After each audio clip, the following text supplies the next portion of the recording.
اعوذ باللہ من الشیطان الرجیم، بسم اللہ الرحمن الرحیم۔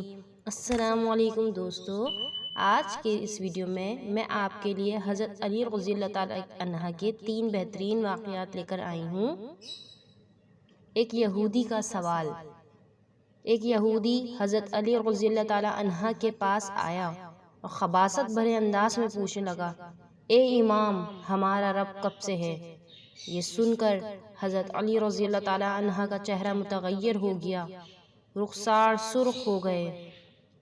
آپ رضی اللہ تعالیٰ عنہ نے اپنا ہاتھ اس آدمی کے شانے پر رکھ کر اس کو جھنجھوڑا اور فرمایا، وہ ذات ایسی نہیں کہ ایک زمانے میں موجود نہیں تھی پھر موجود ہوئی، بلکہ وہ پہلے سے موجود ہے اور وہ ذات بلا کیفیت ہے۔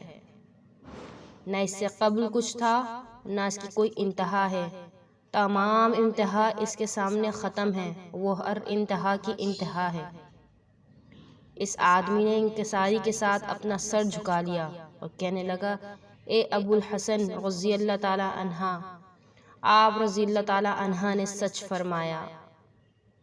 پھر اس کی آنکھوں میں سے آنسو روا ہو گئے اور اس نے کہا، میں گواہی دیتا ہوں کہ اللہ کے سوا کوئی معبود نہیں اور یہ کہ محمد صلی اللہ علیہ وآلہ وسلم اللہ کے رسول ہیں۔ چنانچہ وہ مسلمان ہو کر واپس لوٹا۔ سبحان اللہ۔ ایک دن حضرت علی رضی اللہ تعالیٰ عنہ بن ابی طالب مسجد کے دروازے پر اپنے خچر سے اترے۔ آپ نے اپنے خچر کی حفاظت کے خیال سے ایک شخص کو اس کے حوالے کیا اور مسجد میں تشریف لے گئے۔ آپ کے جانے کے بعد اس شخص کے دل میں خیانت آ گئی اور اس نے آپ کے خچر کی لگام نکالی اور فرار ہو گیا۔ حضرت علی رضی اللہ تعالیٰ عنہ نماز سے فارغ ہو کر جب مسجد سے باہر تشریف لائے تو آپ کے ہاتھ میں 2 درہم تھے۔ یہ 2 درہم آپ خچر کی نگہبانی کرنے والے شخص کو بطور معاوضہ دینا چاہتے تھے، لیکن آپ نے دیکھا کہ خچر بغیر لگام کے خالی کھڑا ہے۔ بہرحال آپ بغیر لگام کے خچر پر سوار ہو کر گھر پہنچے اور اپنے غلام کو 2 درہم دیے کہ وہ بازار سے دوسری لگام خرید لائے۔ غلام بازار گیا اور اس نے وہی لگام دوسرے شخص کے ہاتھ میں دیکھی۔ پوچھنے پر معلوم ہوا کہ وہ ایک شخص یہ لگام 2 درہم میں بیچ گیا ہے۔ واپس آ کر غلام نے یہ بات حضرت علی رضی اللہ تعالیٰ عنہ کی گوش گزار کی تو آپ نے فرمایا، بندہ بعض اوقات خود صبر نہ کرنے اور عجلت سے کام لینے کی وجہ سے رزق حلال کو اپنے اوپر حرام کر لیتا ہے، حالانکہ جو کچھ رب العزت نے اس کی قسمت میں لکھا ہوتا ہے اس سے زیادہ اسے نہیں ملتا۔ اس لیے ہمیں چاہیے کہ ہم بھی مستقبل کی فکر نہیں کریں۔ دوپہر کا وقت تھا، بہت تیز دھوپ تھی۔ ایک فقیر بھکاری مکہ میں چلانے لگا، بھوکا ہوں، گھر میں کچھ نہیں، بچوں کے لیے کچھ دو۔ کسی نے توجہ نہ دی۔ سامنے ابو جہل کا گھر تھا۔ دروازہ کھٹکھٹایا۔ ابو جہل غصے میں باہر نکلا کہ دوپہر کے وقت کیوں آواز دی؟ فقیر نے کہا، تو سردار قریش ہے، میں کب سے چلا رہا ہوں، یہاں کوئی میری نہیں سن رہا۔ ابو جہل نے کہا، میرے پاس تو جو رقم تھی میں نے اونٹ خرید لیے، اب دینے کو کچھ نہیں۔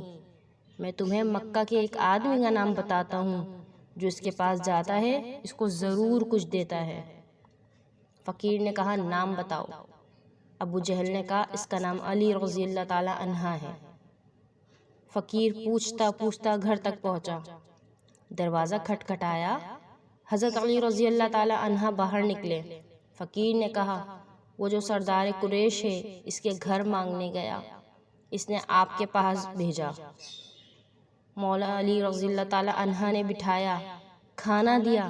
جب سیر ہو کر کھا چکا تو فقیر نے کہا، اب میری اور بھی مدد کرو۔ حضرت علی رضی اللہ تعالیٰ عنہ نے کہا، مٹھی بند کرو۔ اس نے مٹھی بند کی تو حضرت علی رضی اللہ تعالیٰ عنہ نے 3 بار مٹھی پر پھونکا اور کہا، مکہ سے باہر جا کر مٹھی کھولنا۔ فقیر بند مٹھی لیے چل پڑا۔ ابو جہل نے فقیر کو دیکھا تو اس کے پیچھے دوڑا، کہا، علی رضی اللہ تعالیٰ عنہ نے کیا دیا؟ فقیر نے کہا، جب مٹھی کھلے گی تو پتہ چلے گا۔ اب فقیر آگے آگے اور ابو جہل پیچھے پیچھے، کہ راستہ ختم ہوا تو ابو جہل نے کہا اب مٹھی کھول، اب تو مکہ کی حد ختم ہوئی۔ فقیر نے جو مٹھی کھولی تو آنکھیں خیرہ ہو گئیں، 3 بڑے لال اس کی ہتھیلی میں رکھے تھے۔ ارے علی رضی اللہ تعالیٰ عنہ نے 3 پھونکوں سے 3 جواہرات بنا دیے، سبحان اللہ۔ میری ویڈیو کو لائک کریں، میری ویڈیو کو شیئر کریں، اور اسی طرح ویڈیوز دیکھنے کے لیے میرے چینل کو سبسکرائب کریں۔ اگلی ویڈیو میں ملاقات ہوگی۔ اللہ حافظ۔